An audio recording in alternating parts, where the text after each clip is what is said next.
বাইহাটাৰ চাৰিআলি মদনপুৰস্থিত Reliance ওৱেৰহাউছ উদ্যোগত কৰ্তৃপক্ষৰ চূড়ান্ত ময়মতালি। কোনো ধৰণৰ কাৰণ তথা আগজাননী নিদিয়াকৈ কামৰ পৰা অব্যাহতি বহুকেইজন শ্ৰমিকক। ইয়াৰ উপৰিও উদ্যোগ কৰ্তৃপক্ষই শ্ৰমিকসকলৰ ওপৰত চলাই আহিছে নানা ধৰণৰ নিৰ্যাতন। উদ্যোগ কৰ্তৃপক্ষই পিয়াহৰ পানীখিনি ভালকৈ খাবলৈ নিদিয়াৰ অভিযোগ উদ্যোগত কৰ্মৰত শ্ৰমিকৰ।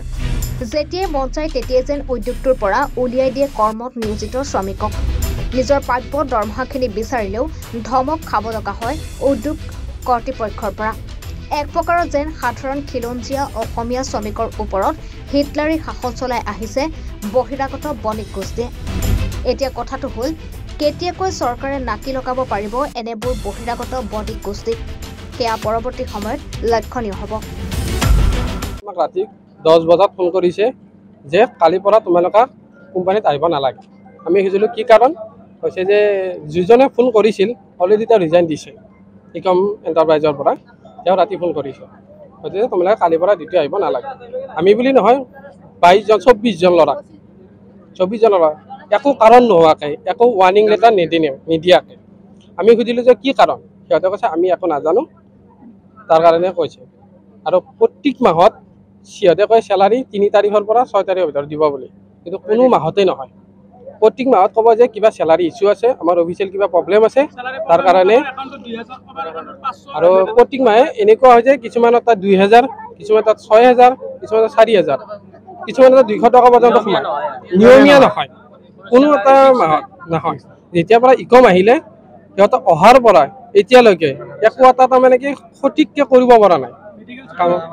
প্লাছ কিবা যদি মানুহ এটাৰ ইমাৰ্জেঞ্চি হয় তেতিয়াও সিহঁতক এপ্লিকেশ্যন দিয়াৰ পিছতো, এক্সিকিউটিভ হওক মেনেজাৰ হওক, এপ্ৰুভেল দিয়াৰ পিছতো সিহঁতে সেইটো ডাইৰেক্ট লিভ একচেপ্ট নকৰে।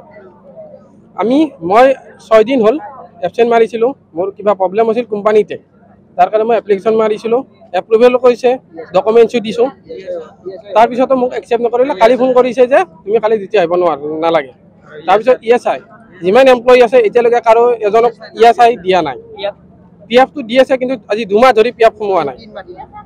2 মাহ 3 মাহ হ'ল এতিয়ালৈকে PF দিয়া নাই। আৰু ESIৰ কথা ক'লে যে কিবা অফিচৰ প্ৰব্লেম হৈ আছে, তাৰ কাৰণে তোমালোকৰ PFটো হোৱা নাই। সিহঁতে গাত পাতি নলয়, সিহঁতে কয় অফিচৰ পৰা হোৱা নাই। গভৰ্ণমেণ্ট ক'ব যে গভৰ্ণমেণ্টৰ পৰা কিবা ইছ্যু আছে, তাৰ কাৰণে এপ্ৰুভ হোৱা নাই। প্ৰত্যেক মাহত তাৰমানে কি সিহঁতৰ ভেজাল এটা নহয় এটা থাকেই। আজি 2 বছৰ ধৰি কাম কৰি আছোঁ। যোৱা 1 মে'ৰ পৰা মই 10 মে'লৈকে মই ৰাজস্থান যাব লগা হৈছিলে, তাৰ কাৰণে এপ্লিকেশ্যন এপ্ৰুভ কৰি কিনে মই ছুটি লিভ লৈ গৈছোঁ। যোৱাৰ পিছতো সিহঁতে মোক মানে কি ফোন কৰি কয় যে কাক কৈছা কাক কোৱা নাই, সেই মানে কি সেইবিলাক সুধি থাকে। আৰু তেনেস্থলতো মই মানে কৈছোঁ যে মই HRক দি আছোঁ এপ্লিকেশ্যন। যিটো নবীৰ বুলি কয়, নবীৰে কৈছে কি মইতো পোৱা নাই। আৰে আপোনালোকক মই এপ্লিকেশ্যন দিছোঁ, আপোনালোকে HRৰ হাতত দিছোঁ, আপোনালোকক কোৱা নাই কৈছে, সেইটো মই একো গম নাপাওঁ। তেনেস্থলতো সিহঁতে মোক বাৰ এদিনৰ মূৰত এনেকৈ ফোন কৰি থাকে। ফোন কৰাৰ পিছত মই 13 তাৰিখে জইন কৰিছোঁ। 13 তাৰিখ জইন কৰাৰ পিছত এনেকৈ 1 মাহটো পূৰা কৰি কিনে আজি যোৱাকালি ৰাতি মোৰ তাৰমানে ফোন নাপায় ঘৰত, কিবা এটা বেলেগ কাৰণত ফোন নোপোৱাৰ ফলত মোক ৰাতি মেছেজ দিছে যে নিৰঞ্জন কালিৰ পৰা তোমাক ডিউটিত আহিব মানা কৰিছে। যিটো নবীৰ বুলি কয়, ইতিমধ্যে গম পাইছোঁ যে তেখেতে ৰিজাইনো দিছে। ৰিজাইন দিয়া মানুহটোৱে ক'ত ইমান সাহস পালে যি মোক ডিউটিত অহাৰ মানা কৰাৰ কাৰণে। মই সেইটোৰ কাৰণে আৰু ক'ব গৈছোঁ যে এই গৰমৰ দিনত ইমান গৰম ভিতৰত, আপুনি গ'লে গম পাব ভিতৰৰ ফালে গৰমত মানুহটো পিয়াহ লাগে, পানী খাব গ'লেও সিহঁতে মানে কি ৰখি থাকে।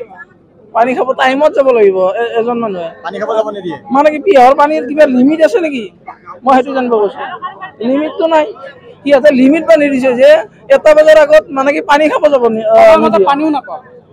আৰু সময়মতে ভাতখন ধুবৰ কাৰণেও পানী নাপায়, এনেকুৱা হয়। আগতে যেতিয়া আমাৰ SST আছিল, আজি মোৰ 2 বছৰে হ'ল। SST থাকোঁতে দুবেলা আৰু ৰাতিও মানে কি চাহ দিছিলে। এতিয়া ইকম অহাৰ পিছত এই দুবেলা মানে কি চাহো বন্ধ কৰিছে। মানে কি মানুহ যিখিনি পানী লাগে সেইখিনিও খাব নোৱাৰে, সেনেকুৱা হৈছে। আৰু আমাক এতিয়া ওলাই দিছে নহয়, কাইলৈকে আমাৰ চেলাৰী যে সোমাব সেইটো মানে কি আমি ক'ব নোৱাৰিম।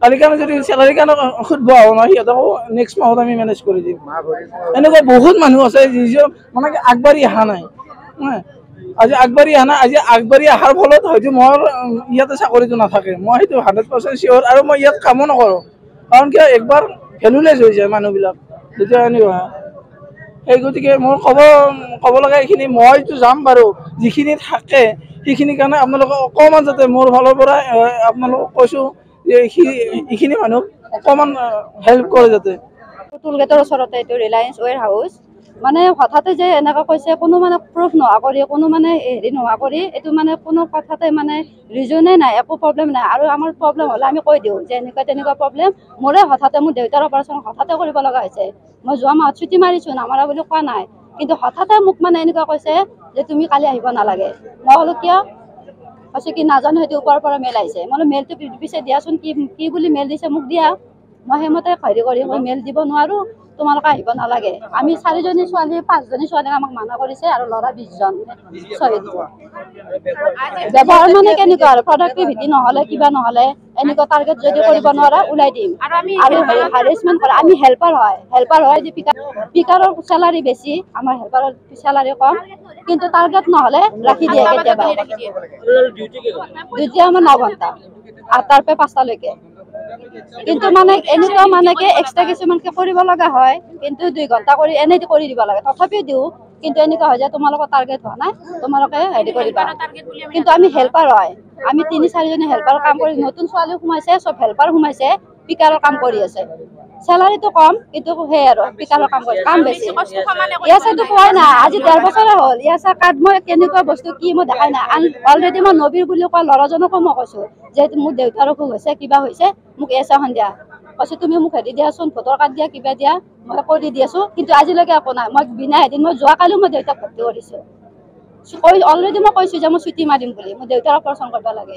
তেনেহ'লে একো নাই আজি এনেকুৱা কৰিব লগা বাধ্য হৈ গৈছোঁ এনেকুৱা হৈছে আৰু এবাৰ হৈছে এনেকুৱা আমি বাহিৰত কৰিছিলোঁ টুল গেটৰ ওচৰত কৰিছিলোঁ একো নাই ক'ব যে কাম কৰা কিন্তু পিছলৈকে কি কৰিব আজি কাম কৰা তোমালোকে কালি এটা কাম ওলাই দিব তাতেতো কোনো ক'ব নোৱাৰে এটাতো একো কৰিব নোৱাৰে বাছ সেইটোৱে কথা হেল্পাৰত ৰাখি কিনে আমাক পিকাৰৰ কাম কৰায় তাৰপিছত টাৰ্গেট নহ'লেও কৈ থাকে টাৰ্গেট কৰিব লাগিব নহ'লে যাব নিদিওঁ কিবা নিদিওঁ এইবোৰ আৰু মিছবিহেভিয়াৰ কৰি থাকে তাৰপিছত আকৌ মানে কিবা বেমাৰ হ'লে আমি হাউজৰা বুলি কৈ কিবা কয় এইবোৰ আৰু বেমাৰ হ'লেও মানে ঘৰৰ ছুটি লৈ যাব নোৱাৰি এনেকুৱা আৰু মই বেমাৰৰ কাৰণে ছুটি লৈছিলোঁ সেইটো কাৰণে এতিয়া ওলাই দিলে চেলাৰী 2 মাহ হ'ল 2 মাহৰ চেলাৰী সোমাই নাই এতিয়ালৈকে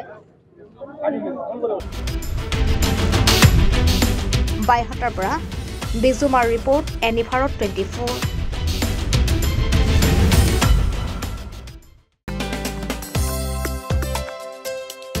আপোনাৰ ঘৰখন আৰু অফিচ চালে চকুৰুৱাকৈ সজাওক আজি আহক সকলো ধৰণৰ অত্যাধুনিক ফাৰ্নিচাৰৰ বাবে সিটি ফাৰ্নিচাৰ 6 মাইল গুৱাহাটী আমাৰ ঠিকনা 6 মাইল পাঞ্জাবাৰী ৰোড পুৰবিদাৰীৰ সন্মুখত গুৱাহাটী আমাৰ যোগাযোগ নম্বৰ 9435013969